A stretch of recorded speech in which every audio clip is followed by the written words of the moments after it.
is Chet Holmgren, and I'm down to dunk. This is AJ Mitchell, and I'm down to dunk. This is Alex Crusoe, and I'm down to dunk. It's like baby bottle pop. Yeah. Mm-hmm. This is Adam Flagler, and I'm down to dunk. Hey, it's Isaiah Hartenstein, and I'm down to dunk. This is Kason Wallace, and I'm down to dunk. I can't spell Lucas. Hey, how do you spell Lucas? How do you spell Lucas? This is Lou Dort, and I'm down to Dort. This is Nikola Topic, and I'm down to dunk. This is Dylan Jones, and I'm down to dunk. This is Isaiah Joe, and I'm down to dunk. And there's probably like 50 to 75 BD babies. Give me like your top 3 Pokemon. Brother, I can't even name. This is Jay Will, and I'm down to dunk. Sometimes the way his brain works is it leaves a lot to be desired. This is Kenrich Williams, and I'm down to dunk. Charmander. Charmander. Or are you more of a Charmeleon guy? Charmeleon. This is Shake Gilgeous Alexander, and I'm down to dunk. Schlecht. You know what it means? Schlecht? Yeah. That means like bad. It means bad. Yeah. Yeah, that's me. Well, it was a good interview, so it wasn't bad. J-Dub, year 3, and I'm down to dunk for the 3rd time. Thank you. Welcome to Down to Dunk. I'm your host, Andrew Schlecht. We're part of the Athletic Podcast Network. With me, as always, on Wednesdays is my good friend, Alex Speers. Alex, what's up? Oh, what's up, Andrew? What's up? So Thunder lost a game that was just one of the weirdest games I've ever seen. They're up 24. Weird's a way to describe it, yeah. And they just stopped playing the game. And usually games like that, most teams stop playing. The other team also stops playing to a degree. And like sometimes those games get close and they get whittled down to like a 4 or 5 point game. And you're like, oh, that was close. That would have been a disaster. This one, I'm just like sitting on my couch watching this just disintegrate in front of me. And I am just baffled that they actually like tied it up at the end. And then they had a chance to win. Nikhil had a shot at the end of regulation to try to win that game. I was almost laughing just because like this is just insane. Well, it was reminiscent of course, the Dallas game, the Isaiah Joe game from last year, where they went on a 30-0 run. 2 years ago. That was 2 years ago. Oh my gosh, so long ago. Yeah, I was trying to think of the worst losses in recent memory because I think that's easily the worst loss of this season. You know, the other 2 candidates would be the Dallas game and then the Spurs game, but like I don't think those games compare to that. The Houston game was rough, but it was a close game. Yeah, competitive. Like, even that Dallas game, like they were like competitive the whole time, but it wasn't like they got up by 24 and then blew it. Yeah. And the Spurs game, one funny thing about that Spurs game is I saw John Schumann posted a stat about the Thunder, which is that they're 27-1 against teams that are currently 500 or worse, and that one is the Spurs loss. So that loss did suck, but it was not even close. The last loss that I was that angry afterwards was the Charlotte loss. Do you remember that from 2 years ago? Towards the end of the season when they were fighting for the play-in, and they just crapped the bed against this terrible Charlotte team. And Mark came out afterwards and said, like, "Oh, we're not really worried about the play-in." Or that was the PJ. That was the PJ. Yes, I remember. That was the PJ Washington. 43. I'm looking it up right now. 43, 6 and 5. He had a steal in that game. Yeah, I was sitting courtside for that game, and it was just here's the starting lineup for the Charlotte Hornets that night. And this might be much worse than that loss because it was Teo starting at point guard, who had 19, 4 and 5, 19, 4 and 9. Pretty good. What do you expect? PJ Washington, as I mentioned, Svi Mihailuk was starting for them. This was a huge revenge game. This is like, no wonder they lost. Totally. 18, 5 and 8 assists for Svi. Nick Richards had 14 and 11. Bryce McGowan's had 11, 2 and 2. James Bouknight played 20 minutes in that game. Jeez.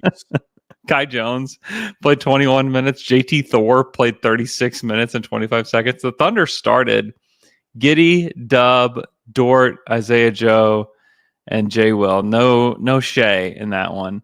Yeah. But still, like Giddey had almost like a 31-point triple-double. Dub had 31 points. Isaiah Joe had 33. They just got nothing from the bench. But yeah, this one is...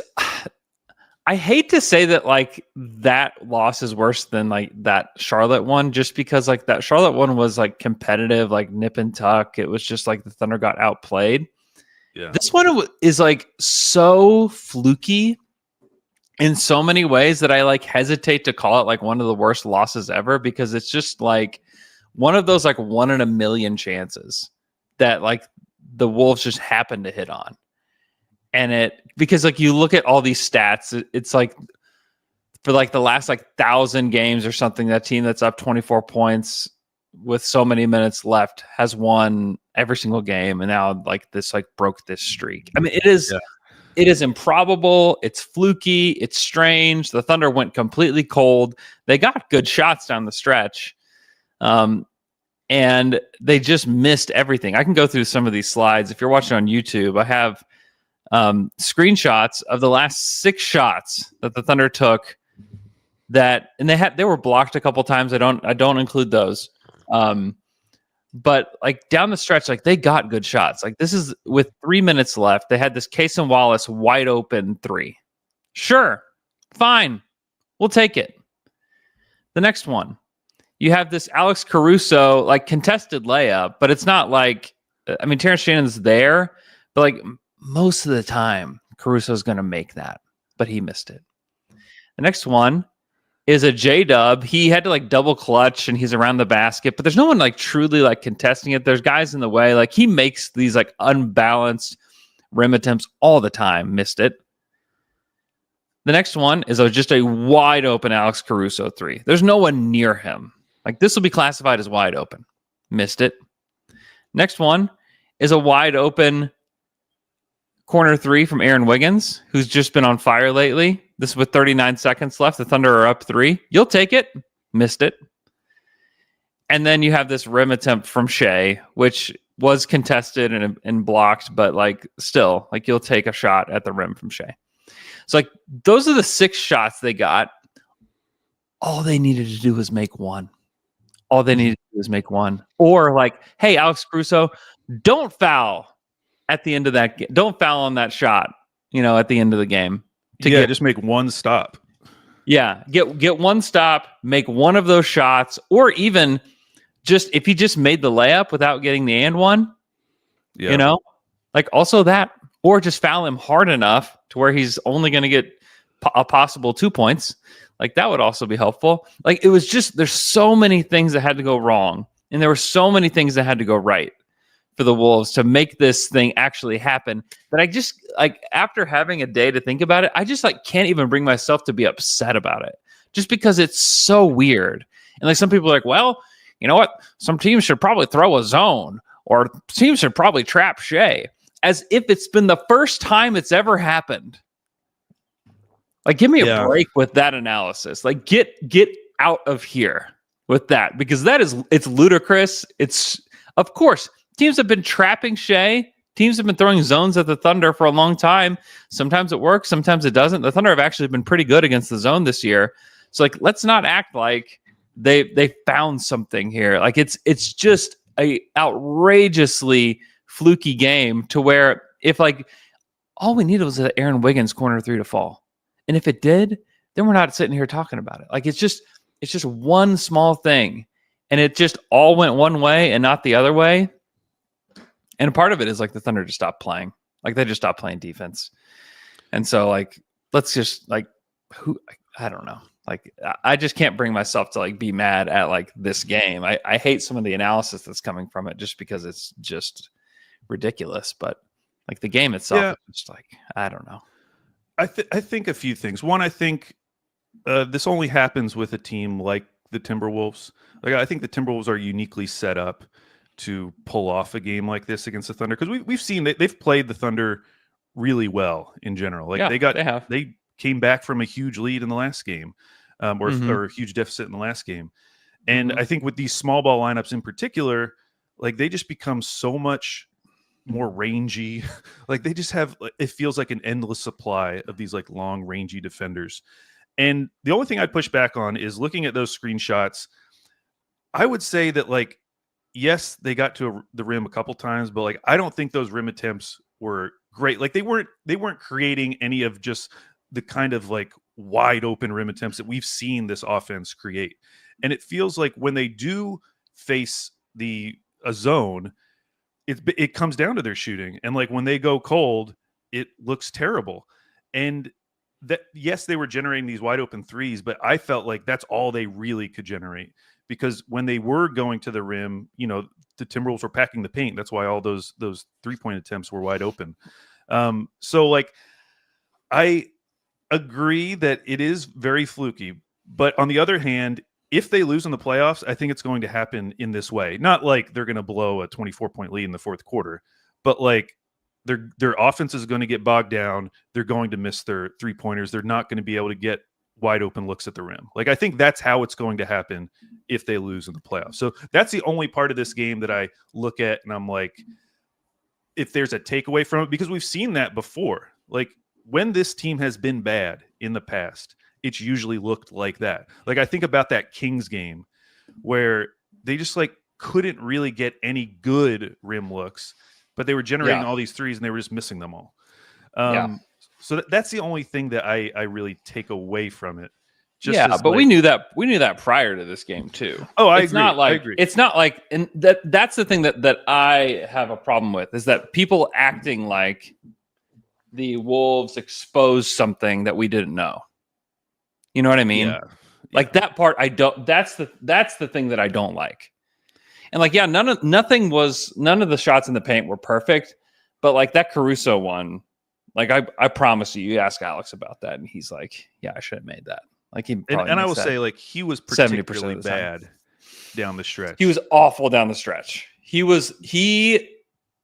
after being so good in that set, like the previous Timberwolves game, like he was awesome. Even in previous quarters, he was awesome in this game. Yeah. So I don't know. It's fluky. I don't think that it necessarily taught us anything. Like, like this is how the Thunder lose games. Like they miss open shots. Yeah, they miss open shots. They need to figure some stuff out. Like they need to figure out secondary scoring. I just hesitate to ever use this game as the example. One, because they completely stopped playing and even said so after the game. Yeah, like we stopped playing. And basketball is such a momentum game that when you completely let go of the rope and you have no momentum, then getting it back is nearly impossible, especially at the NBA level. It is so difficult. Offensively, like if you look down the stretch, they were kind of using Caruso in the spot that normally would be Hartenstein. Like having him trying to be that zone buster, like in the middle of the floor. And you could see like how big of a difference it would be if you have the threat of Hartenstein's floater down the stretch there. Whereas like you just don't have that with Caruso because he's, according to Cleaning the Glass, like a 6'5" big. You know, like if they had Hartenstein, I don't think it happens in the same way. Just I don't think it happens offensively at all. And defensively. I mean, they struggle to defend the rim at the end of the game too. Like I think if they had iHeart, none of that happens. But still, that to me is like one of the excuses that I don't buy. Where it's like, well, they didn't have any of their bigs. Like, yes, they didn't, but they should not have lost because they didn't have a big. Definitely. Like that. That to me is like one that I'm like not willing to concede because you're up so much. Like really, it comes down to just like one of those shots falling, just one shot falling, or just like one thing not going the Timberwolves' way on the other end. Like that to me is like I'm not going to say they lost because they didn't have a big. They lost because they stopped playing defense. And because they just missed a crazy amount of shots is why they lost. If they make one shot, the narrative then is like, wow, this Thunder team was able to get up double, like 20 plus points on this Wolves team 2 games in a row. Like, and definitely beat them both times. Yeah. One, I'm thankful that we didn't see Gobert and Julius Randle in this game, because if these two teams do meet in the playoffs, I think it's going to be very funny what the rematch looks like when those guys are involved. Like, I welcome them. Bring them on. It's great. Please. I hate this version of the Wolves. This small ball version of the Wolves is terrifying just because they're like so scrappy, like so annoying. I think they're much better. I don't know. It's hard to say that they're better defensively because obviously like, Gobert is awesome, but just everything that has made them a good matchup against OKC in the past, it feels like it gets like magnified in these small ball lineups. Like their defense just becomes like so much more reactive. And it can be hard to penetrate at times. I just wonder though about like the amount of like rookies that they're playing, and like typically rookies that play like typically rookies don't make a huge impact in the playoffs.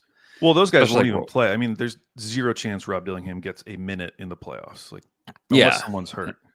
And he played 26 minutes in this one. Terrence Shannon played 29 minutes in this one. Did you see Shea in the post game talk about Terrence Shannon? Mm. He called them 00. He's like, I don't know his name. 00. Like he didn't know his name. Did he know Jalen Clark's name? Because I know his name now. He should know Jalen Clark's name for sure. Jalen's like, he was really, really good defending Shea, but that was just really funny. Like the ultimate disrespect. Like, I don't even know your name. Who are you? 00. I mean, okay, looking at those last 4 minutes again, you showed all those screenshots. One thing you did not see at all was a mid-range attempt, which is something that like this team is amazing at. Whether it's like Hartenstein, who obviously wasn't playing, but Shea and J-Dub, like historically have been like the guys who have been able to create shots in the mid-range.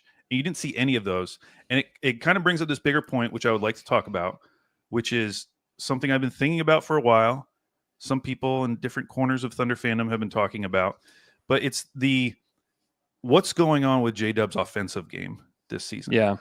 Because as good as his season has been, first-time All-Star, he's made such a jump defensively. Like he's a different player on that end. Part of the trade-off, it seems like, is he has taken a step back, at least temporarily, offensively. I just want to give some high-level stats for what I'm talking about. So on Cleaning the Glass, they have a stat called points per shot attempt, just like a very global stat to look at a player's offensive production. Last year, he was at 123.9, which was in the 85th percentile. Yeah, that's ridiculous. This year, he's at 112.6, which is the 43rd percentile. You look at just like some other numbers, his true shooting's down from 62% last year, which is incredible, to 56%. He just has not, like that player that we saw last year, the fourth quarter dub, like that player just hasn't shown up as consistently. Like I saw some posts after that game of people saying like, man, the Thunder just need another creator. And I keep thinking like, Dub is that he was that creator. Like, do we remember how good he was last year? Like and so I want to tell you what the stats are. So in fourth quarters last season, I'm just going to give you his shooting splits. Okay. So let's start with this season. This season in fourth quarters, J-Dub is 45, 36, 77. Perfectly like normal line, like fine. Like not terrible, not great, but like pretty normal. Last year in fourth quarters, he was 57, 53, 79. Those are his shooting splits in fourth quarters. And it all felt like it happened in like the first like 4 minutes of the fourth quarter before Shea came back in. Like there would just be like this avalanche of Dub before Shea came back in. And like a lot of times he would just slam the door shut on teams. Right. And then like Shea could come in like for a few minutes and then the game was over. And then I was looking at his clutch stats. So in the last 5 minutes, games within 5 points. This season, shooting splits 45, 50, 71. You're like, okay, that sounds pretty good. Like he's shooting 50% from three in these clutch moments this season. Last season, his shooting splits in the clutch, 67, 58, 82. Like he was just dominant last year as a fourth quarter player. And so he's been like good this season, but the player that was there last season was like elite. And he was that second creator. and he could create those type of mid-range shots that we saw him take over and over again. So there's part of that worries me. However, I want to spin this around, Andrew, and give you something positive, because I do think a big part of it is not having Chet on the court. And I want to tell you what the difference is with Chet on the court or off the court, because we've been talking about these like non-Shea minutes the entire season, and like, oh my gosh, how are we going to solve these? This is getting annoying. So this is over the last 2 seasons. So 24-25, 23-24. There have been 754 minutes where J-Dub's been on the court without either of those guys, SGA or Chet. And in those minutes, their net rating is a plus 0.11. So kind of just like regular. Not good. I mean, not good. Not good. Not good compared to the way this team plays normally. Yeah. Yeah, like for example, like when all 3 of those guys are on the court, the net rating is plus 11.6 as a point of reference. When Chet and J-Dub are on the court without Shea, there's been 654 of those minutes, and they're a plus 4. So like good, like obviously not as great as when Shea's on the court, but like they're good. And if you look at the difference between those 2 lineups, so Dub by himself versus Dub plus Chet, the difference actually isn't defense. The defense is actually better, slightly better, in the Dub only lineups. Those 754 minutes where he's played without Shea, without Chet. But what drops off is the offense. The offense drops from a 115 rating to a 110 rating. And I just wonder, as we start to see Chet get integrated more, especially in those fourth quarter lineups, do we suddenly see a return of fourth quarter Dub? Like this guy who is just able to break down these defenses, get to the mid-range, get to his shots. Because as good as he's been, I mean, you look at his stats in this game, like he was good. Like he was very, very good. But I just feel like that aspect of his game just hasn't been there as consistently. So I'm just kind of wondering if, the return of Chet kind of can bring that back out, just making it a little bit easier for him. Because maybe he isn't at the level of a creator where you can just throw him out there with anyone, obviously he's not James Harden, but like how you can just throw James Harden with like 4 random NBA guys and he can generate good offense. Like Dub is clearly not at that point, and I don't think anyone would expect him to be. But if there's a disappointment in his season this season, it's that he hasn't been able just to generate just enough offense. Like we saw it in that Memphis game. It happened. Yeah. Like at the beginning of that fourth quarter. But those moments have just been few and far between. And part of it is that they are blowing out teams. So we haven't gotten to see as much of this just anyways. He's been, I bet in a lot of cases, he's been nursing like 20-point leads as he might have been in this Timberwolves game. And to be clear, that wasn't the issue in this Timberwolves game because Shea was on the court for when all this went bad. But it's just more broadly speaking, something I've been thinking about, and something that if that player comes back, that fourth quarter Dub, like it's game over. Like if Dub's playing the way he played last season in the fourth quarter, like it's over. Like this team's unbeatable. I feel like that is like the final piece. Yeah, I agree. I think he will figure it out. I think that he has like the DNA of a player that can figure things out like this. I think he's talented enough. I also think that just like teams are more aware of him, and like he's more of a focal point of the defense as well than he has been in the past. Yeah. I wonder, because that's kind of the narrative around Şengün this season, is that like he's putting so much more effort into the defensive end that his offensive game has taken a little bit of a step back. And I wonder how much that plays into it as well. Just Dubs being asked to do a lot more defensively. Like he's guarding every position and he's doing it at a really high level. And how much does that take it out of you when you then have to go down the other end? And in some of these lineups are expected to be the main creator. Yeah. Yeah, I think that is certainly interesting to think about. Another thing that I think about too is like when you think about Dub, he might just need somebody else out there with him that can create. If you have Shea off and J-Dub on with AJ Mitchell, they're a +3. Yeah. And so like I wonder it doesn't necessarily have to be AJ, but I just wonder if he has somebody else creating out there for him, which is like having Chet out there is helpful. Having Hartenstein out there is helpful. So I just wonder about that too. And that also like makes me think about Nikola Topic and like what does that look like and what is he able to do when he's out there? To Also that just point, like go ahead. J-Dub, real quick, J-Dub and Hartenstein without Shea, 300 minutes plus 6. So like yes, another example of him with another creator and it being good. Yeah. I just think he may not be like at an NBA level, and even with when you have J-Dub, AJ, and Hartenstein on the court, plus 9.9. Yeah, it's like I just think that he benefits from just having somebody else take a little bit of pressure off there, and I think like honestly, like AJ going down is like one of like it's a small storyline because it obviously has not impacted like the wins and losses for them. they have 11, Andrew. They've lost 11. They've gone in the tank. Right.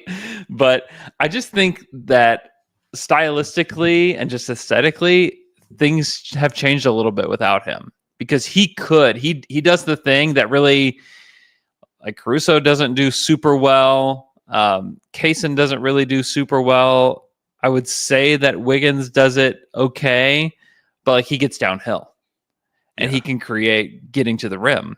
And so like that's something that he added to the mix that was really tough. And that's something that like Nikola does too. Like Topic does that. You go watch what Topic did whenever he was healthy. Like the guy can get to the rim and he can finish, and so like there's like something to adding a guy like that, whether it is just having AJ come back and maybe AJ is just great, for them. And I don't know how much AJ is going to play down the stretch of this season, but I'm surely we'll see him next season. But I think like between he and Topic, like they need somebody like that that can create a little bit and get downhill. Is there an updated timeline on AJ? I know he's out of the boot, which is good. Okay. Out of the boot. And I don't. I let me look at I'll have to find the original post about it, but he's basically going to miss almost the whole rest of the season. So, so I don't expect him. It was 2 to 3 months, and so 2 to 3 months. So I mean, theoretically, we could see him in March at some point. Okay. So 10 to 12 weeks is what it said. And that was the 10th of January. Yeah. So we theoretically, like if he's healing well, we could see him soon. That'd be nice.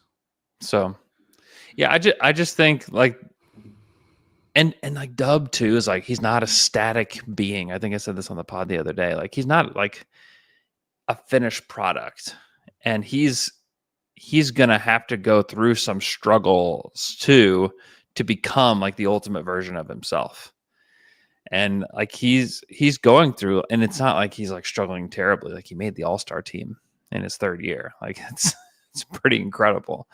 But I think that he is going through some offensive struggles that I think hopefully will result in something great for him on the other side. Yeah, and I mean, offensive struggles in his case is like not being one of the most hyper efficient guards.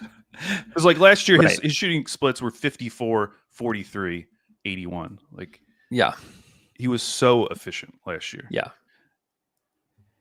What was he in the playoffs? What were his playoff? In the playoffs, splits? Andrew, it was 47, 39, 82. Okay. Probably like not as bad as like what some people project. Yeah, I mean, if you're going to point out something bad, it would be that his 2-point percentage went down. Like he shot under 50% on twos, which he hasn't done in even this season. He hasn't done. Yeah. So that was the one aspect of his game that wasn't great. But yeah, 39% from three. Like you'll take that. Yeah. Yeah. I don't know. I don't know. that there is just like a ton to take away from that, except for like this is what has happened, and like he needs to show some improvement. Yeah. And again, this basically isn't necessarily it. specific to that Wolves game. It was more just thinking like, man, if that player from last season was there, they win this game easily. Because you're watching some of those plays down the stretch, and as you point out, like a lot of them are good shots, but on the other hand, a lot of them are not Shea and J-Dub. Like they have these two all-stars on the court in the final 4 minutes, and I know that Shea only took one field goal attempt, and it was the very final one. I think Dub took that one rim attempt. Did he take any? He might have taken a three. Did he? In there? I don't know. Maybe he did. I don't think he did. No. So the two all-stars only having one field goal attempt apiece. Like that's the part where in the playoffs, do you really want to rely on the role players to hit their threes? I don't know if I do. Not down the stretch of a game like that. Yeah, like you want Shea and J-Dub creating shots for themselves just because you trust those guys so much. Yeah. At the same time, while acknowledging that like those are wide open threes, those guys are good shooters, like they're going to hit those threes most of the time. Yeah. You still want to see more from Shea and Dub. And I think you would in a playoff setting because we've seen like when games are close, like in the Timberwolves game that just happened, like Shea down the stretch was awesome. I do think there was a part of that game, the most recent game, where it didn't feel like a close game. It didn't feel like a clutch game until suddenly it was. Yeah, it was. It was not. I mean, what was with 3 minutes left? Because like if you even like categorize like clutch play, 3 minutes left, they're up 11. Yeah, I put my son. Like there wasn't much like with actual clutch 4 play. Minutes, and it was 16, and I was like, oh, "There's no way." Like they got this in the bag. Yeah, even in the second quarter, like they're just rolling, and that's the thing that's like disappointing if you're a Thunder fan is like they were rolling, they were playing so sharp on defense. Their offense was crushing, like they were rolling, and then they just like got out of the car and ran away from the car as the car just ran completely off the road to use the opposite of a Degnaltism. Like they could not, the car was off the road and it fell off a cliff. It was gone. And I think the most disappointing part of it was that it wasn't that Mark had put in the deep bench. Like this was still I know the lineup you would play in a close game. Yeah. And it wasn't good enough. Like how? And the Wolves were using their deep bench. Ant wasn't out there. Yeah. John Krasinski had a piece basically saying that Chris Finch told him that like in his head he was one play away from like waving the white flag. Like, he wasn't planning on putting Ant back in. And if like one shot goes down, he in his head would have called it and like gotten their really deep bench in, I guess. But yeah. I guess like is there a deeper bench? You put Josh Minot and Leonard Miller in, I guess, and like you take Nikhil out, I guess. Yeah, would be what you do. Maybe you just take one. You just only throw 4 out there. You really throw the white flag. Can you get penalized for that? I guess. I mean, they still had Jaden out there.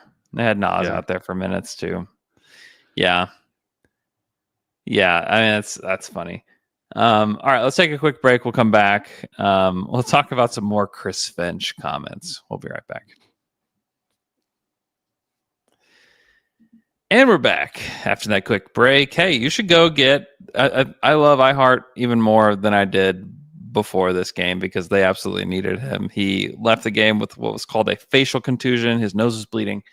You can get your iHeart shirts. I believe it's pinned to the top of the Down to Dunk Twitter page. So go get yourself an iHeart shirt. Support one of the best players on the Thunder in a cool shirt.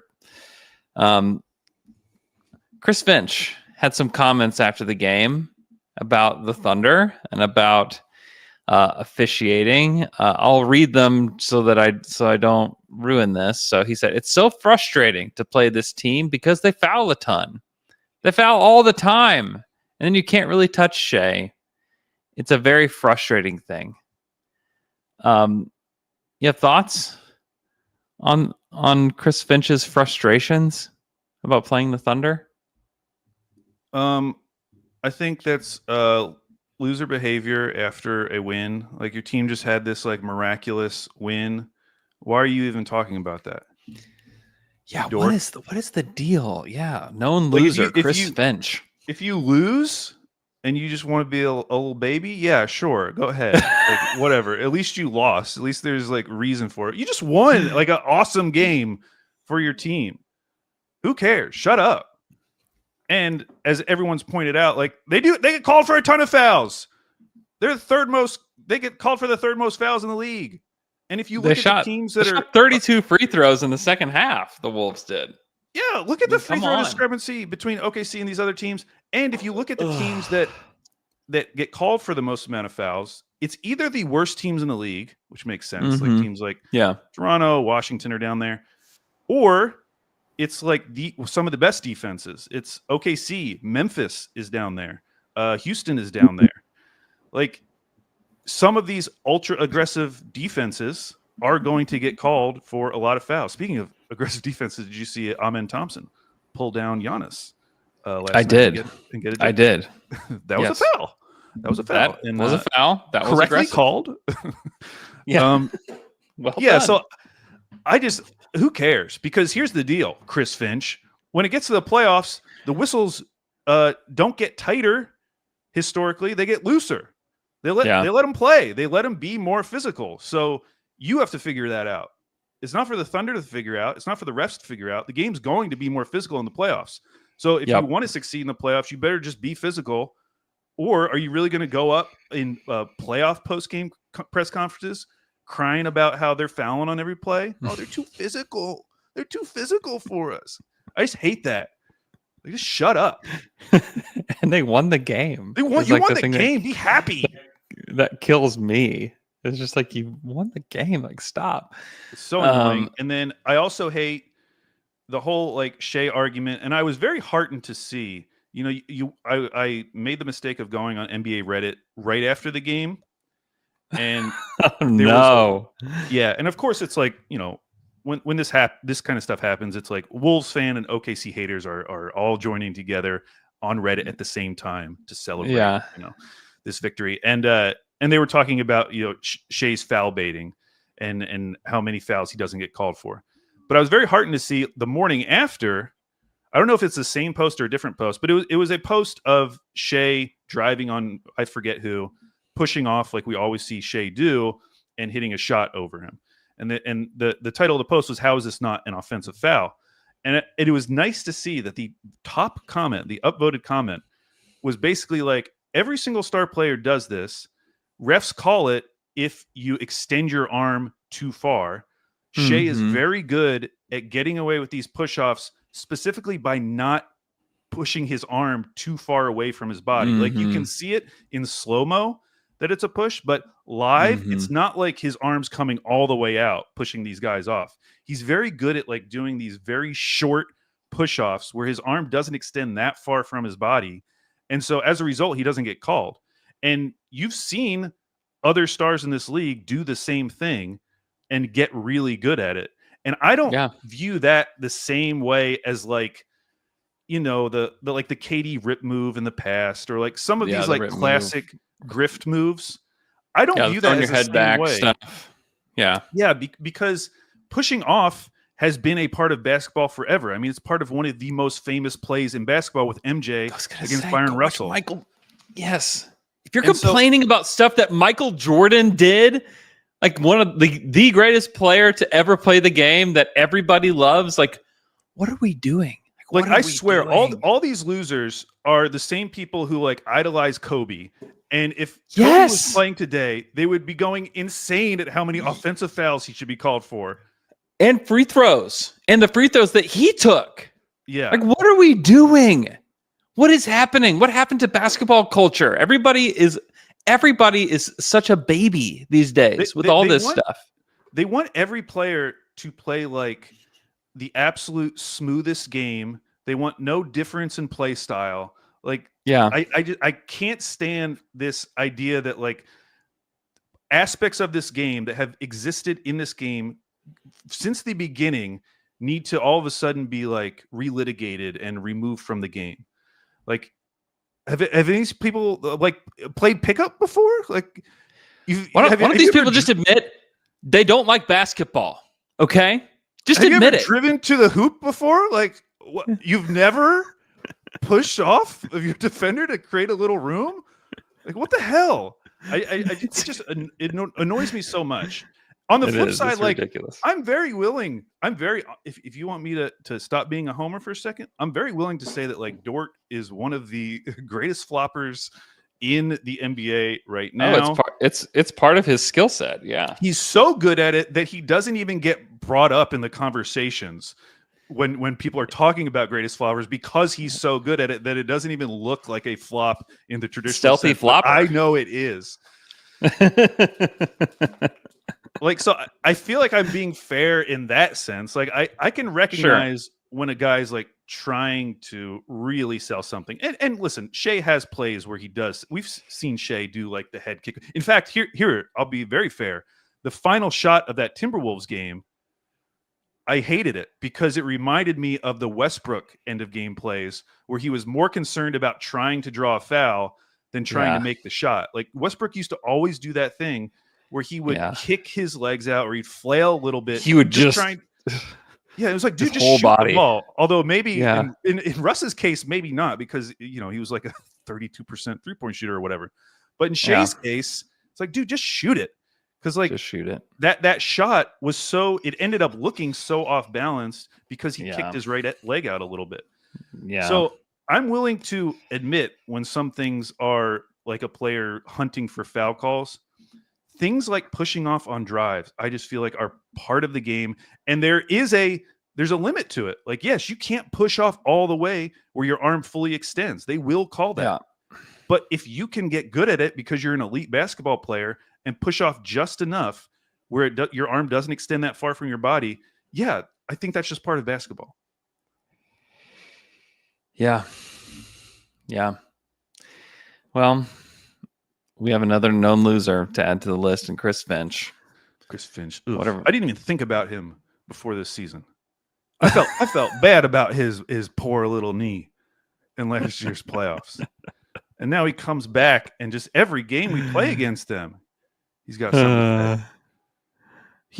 Man, his team without two of, at the beginning of the season, we would have said like two of their best 3 or 4 players, depending on how you feel about Julius Randle. Just beat the Thunder 2 out of 3 times.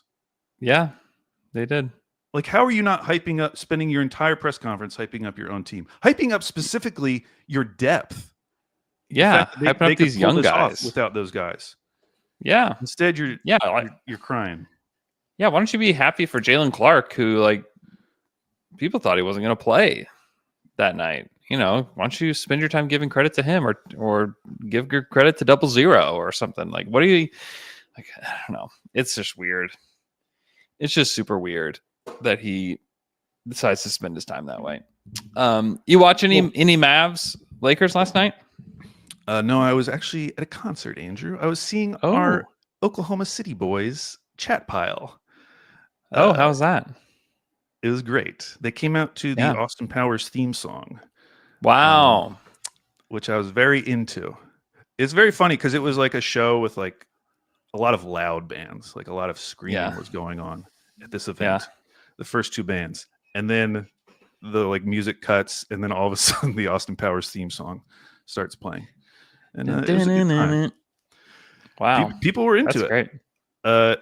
Yeah. They've gotten so big. I mean, in terms of rock bands, like they're doing Oklahoma City proud because that's awesome. Sold out. They're selling out everywhere. Do you know them? No, I've heard that they're Thunder fans. Why don't you should introduce yourself to Chat Pile. I know I should invite Luther Manhole, their guitarist, on.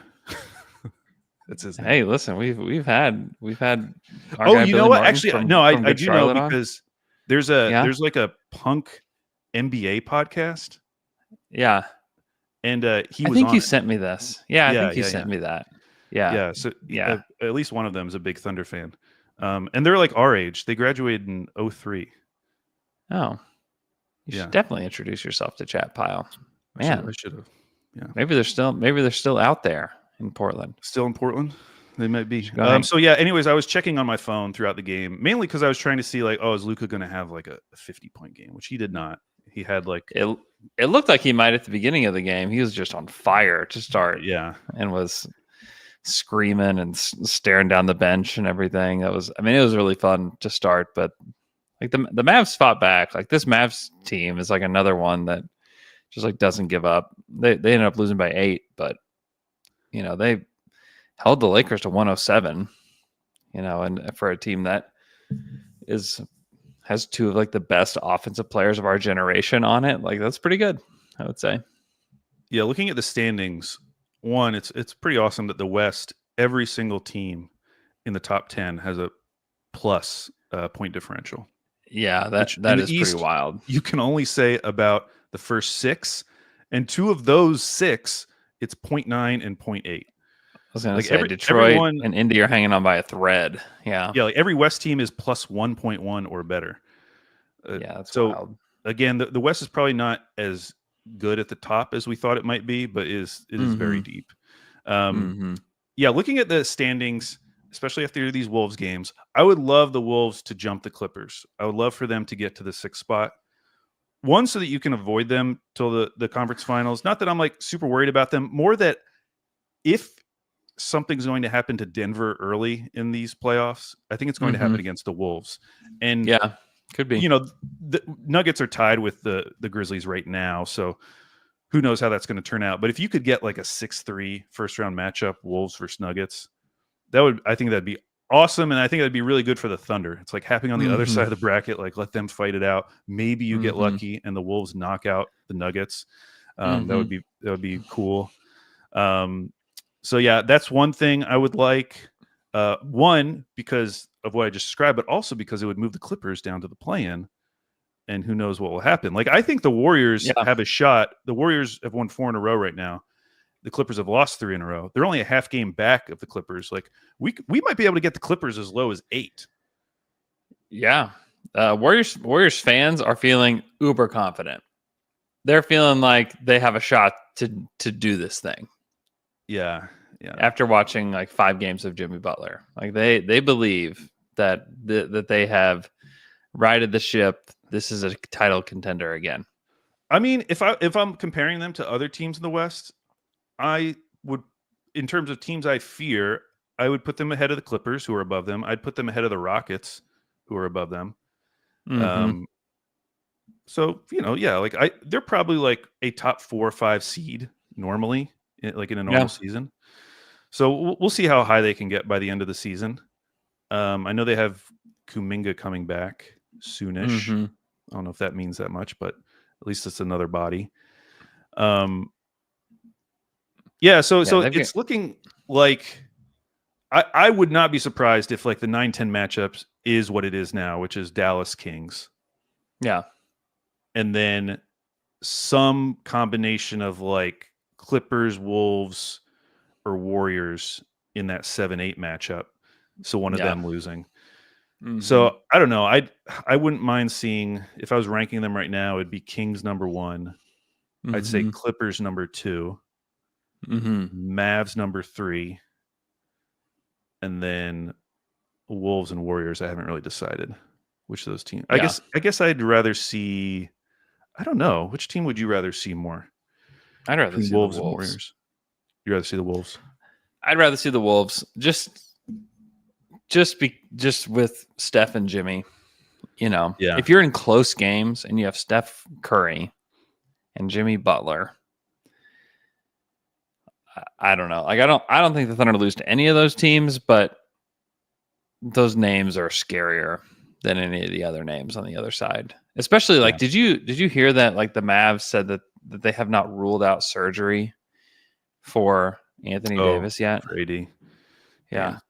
Which doesn't mean he's having surgery, but that's a scary statement to make, that we haven't ruled out surgery yet for Anthony Davis. So yeah, that was interesting. Like this whole waiting game for him is basically just to see if he can heal on his own without it being surgically repaired. So like that's just kind of scary for the rest of their season. Because they've been scrappy, but they're 500 in their last 10. They really didn't stand a chance last night against the Lakers. It's all going to be like schedule based down the stretch here for them if they're going to make it. Because like their next 5, they got like Charlotte. They should win that. Milwaukee, Sacramento, Milwaukee, Memphis. But then they've got like Phoenix, San Antonio.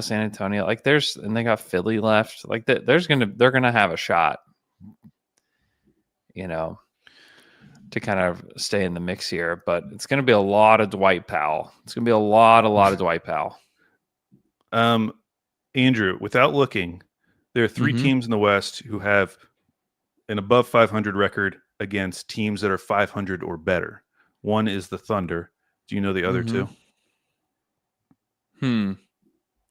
Above 500 or better. Is it the Lakers and Nuggets? I don't know. Who is it? It's Lakers and Rockets. Yeah. It's the Rockets. Yeah, the Rockets are 21-15 against teams 500 or better. Everyone else is under 500. Like the Grizzlies are 13-17. Denver will probably get there. They're 13-14 right now. Okay. But yeah, I just thought that was interesting, and just kind of like the underlying fundamentals on LA, because like looking ahead to the playoffs, assuming that the Thunder make it past the first round, it's looking more and more likely that the Lakers would be their second round matchup. Because I don't think they're going to. I mean, who knows? They're only 2 games back of the 3 seed, and they are on a very nice stretch right now. But, the closer we get to the end of the season, the more those like 2-game leads feel like gigantic, especially when like Denver and Memphis are playing really well. So yeah, I would not be shocked if it is Lakers Rockets in the 4-5. Lakers win that, and then we have a Luka rematch in round 2. And what's a bummer is we don't get to see them before the end of the season. I don't think. No. We play them twice. Oh, we play them twice right at the end of the season. Yeah. Oh wow. Okay. Yeah. And they're both they get to at see home. A Sunday and a Tuesday. Yep. At Oklahoma City. Okay. Yep. Okay. Cool. Cool. Yeah, that'll be fun. Because I honestly don't know what to think of that matchup right now. They feel like such a weird team. Like they're playing so well defensively, which is kind of what all of us were not thinking when the Luka trade happened. And so I really want to see how that holds up. And then, traditionally the Lakers have been a tough matchup against the Thunder because of their size. Yeah. If we have Hartenstein and Chet playing in those games in April, I just want to see what that difference looks like. Yeah. And the Thunder had the guys to throw at their perimeter players, which is like the struggle for a lot of teams when they play the Lakers, is that they just don't have enough guys to throw at Luka, LeBron, and Austin Reeves. And Austin Reeves has been phenomenal. He was great last night. Awesome. And he's been getting loose. And it's because like they don't have the third perimeter guy to throw out there. And like the Thunder are uniquely positioned to defend the Lakers and uniquely positioned to I think kind of crack the defense that they have too. So I don't, this version of the Lakers, I really don't think the Thunder should fear all that much. But it would be interesting. And just the fact that you have Lou Dort to throw at Luka, who is like one of the best Luka defenders in the league, if not the best, I think is helpful. Just like go look at the numbers, go look at the playoff numbers, against the Thunder and then against the other teams that Dallas played. Like Luka went off when he wasn't, defended by Luguentz Dort. Yeah. So yeah, that'd be cool to see that matchup in a different context.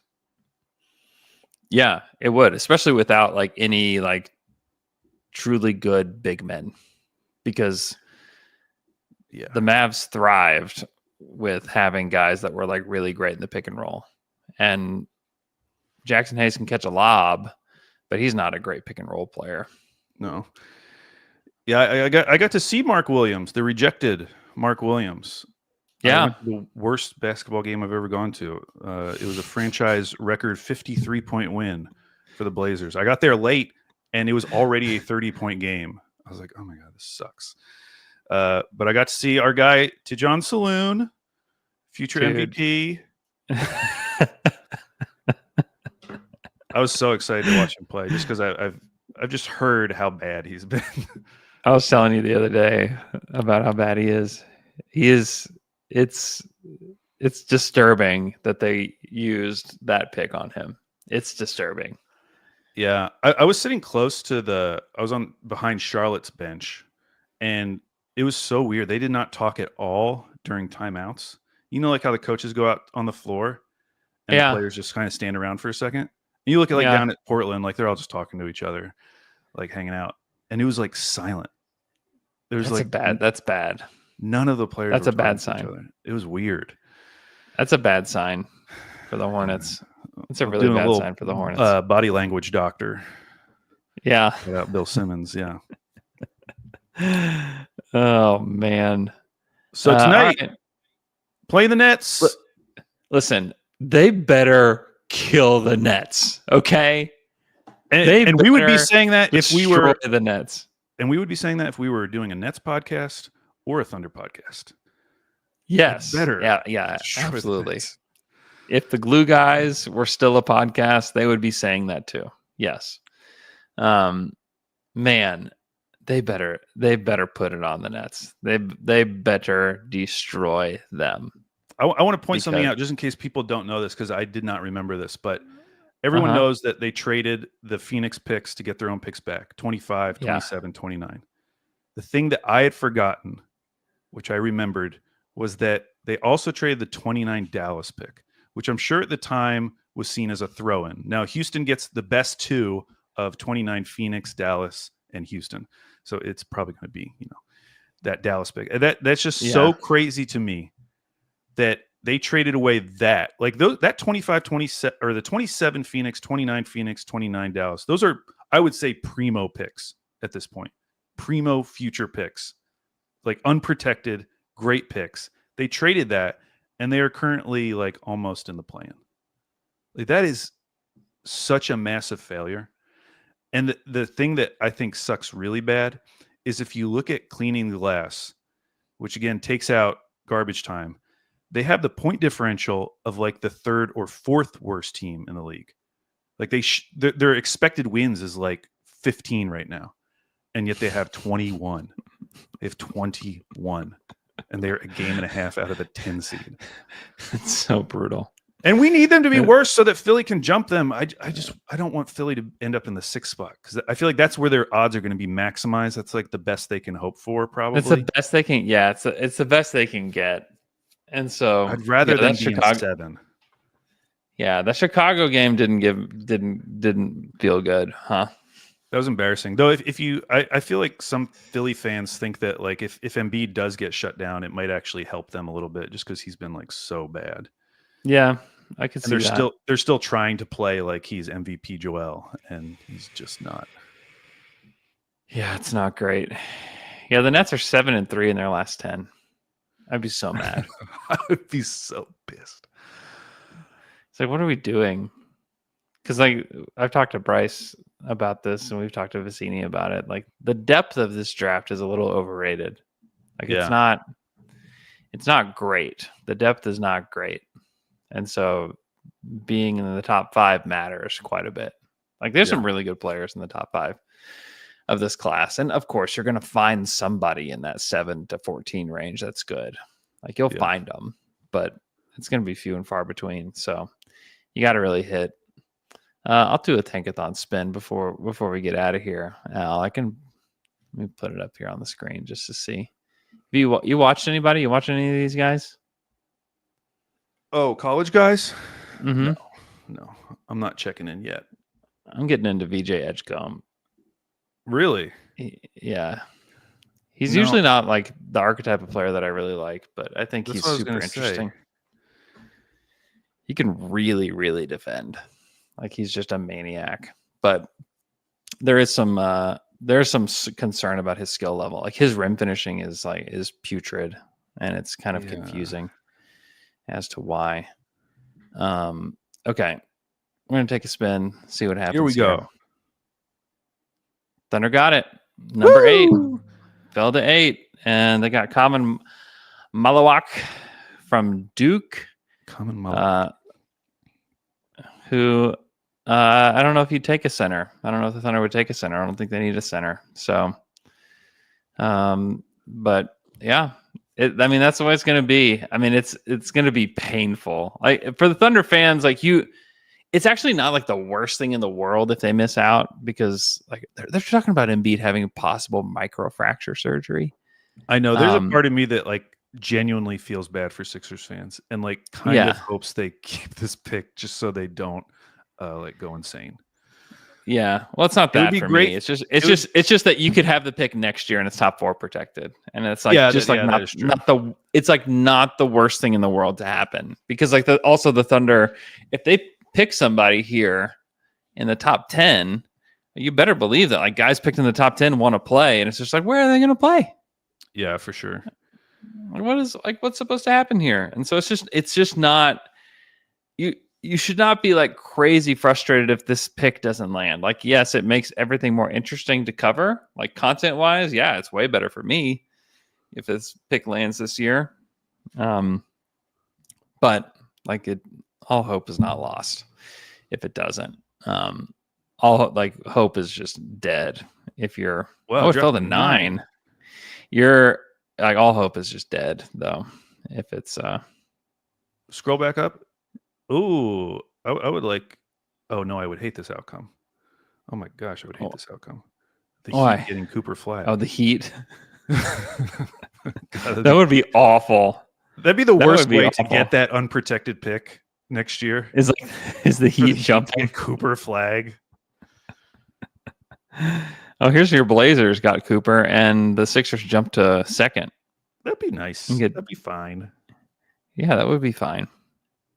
God, if you're a Bulls fan, you get into the 9th, you get the 9th pick. Ace Bailey feels like such a Charlotte Hornet. Oh, he's going to do so much non-development in Charlotte. It's going to be amazing. It's going to be amazing. Oh, man. All right. Hope everybody's doing great. Enjoy the game tonight. Hopefully the Thunder do not take the foot off the gas in the 4th quarter of this game. Come on, Thunder. You got to go destroy the Brooklyn Nets. You have to. They want to be destroyed. Yeah, they need it. Everyone is rooting for the same thing tonight. Okay? Just go do it. Don't give up. Don't give up playing the game of basketball. All right. I hope you guys have a great day. We'll talk to you guys again on Friday.